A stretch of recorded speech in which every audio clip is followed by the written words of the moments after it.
Hello মাছ চাষি খামারি ভাই ও বন্ধুরা, আসসালামু আলাইকুম। দেশ ও দেশের বাইরে থেকে যারা আমাদের সম্পূর্ণ ভিডিওটি লক্ষ্য করে দেখেন তাদেরকে আন্তরিক শুভেচ্ছা ও অভিনন্দন জানিয়ে আজকেও আপনাদের মাঝে একটি গুরুত্বপূর্ণ ভিডিও নিয়ে হাজির হলাম।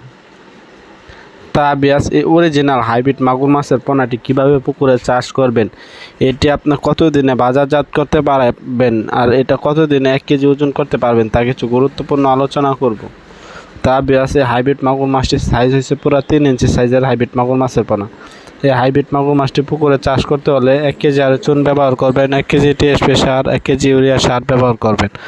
তাহলে পুকুরটি মজুত হয়ে গেল। মজুত হওয়ার পরবর্তীতে পুকুরে পানি ঢোকাতে হবে, 3 থেকে 3.5 ফিট গভীরতায় পানি ঢোকাতে হবে। তারপরে প্রতি শতাংশে 500 থেকে 550 পিস মাছ দিতে পারবেন। তা বিয়াস, এই অরিজিনাল হাইব্রিড মাগুর মাছের পোনা, এটি পুকুরে চাষ করে আপনার চাষিরা লাভবান হতে পারবেন। যেমন এই হাইব্রিড মাগুর মাছটি এত সহজে মারা যায় না, রোগ বেলায় খুবই কম।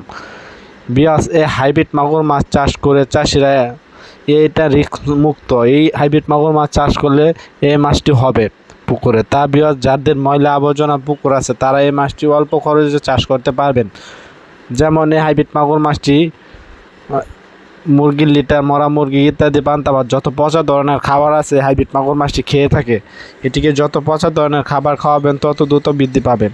বিয়াস, এই হাইব্রিড মাগুর মাছটির সাইজ হয়েছে আপনার স্ক্রিনে লক্ষ্য করে দেখতেই পারছেন, এটি 3 ইঞ্চি সাইজের হাইব্রিড মাগুর মাছের পোনা। এটিকে আপনারা যারা ভাসমান খাবার খাওয়াতে পারেন তারা মেগা 0.5 খাবার খাওয়াতে হবে।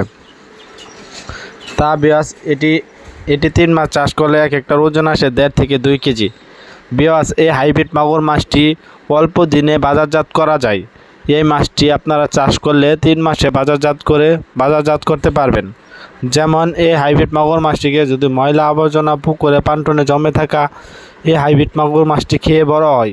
বিয়াস, যাদের মুরগির লিটার মরা মুরগি নারী ভুঁড়ি আছে তারা এই মাছটি অবশ্যই চাষ করতে পারবেন। বিয়াস, আপনারা স্ক্রিনে লক্ষ্য করে দেখতেই পারছেন আমরা এই মাছটি গুনে গুনে অক্সিজেন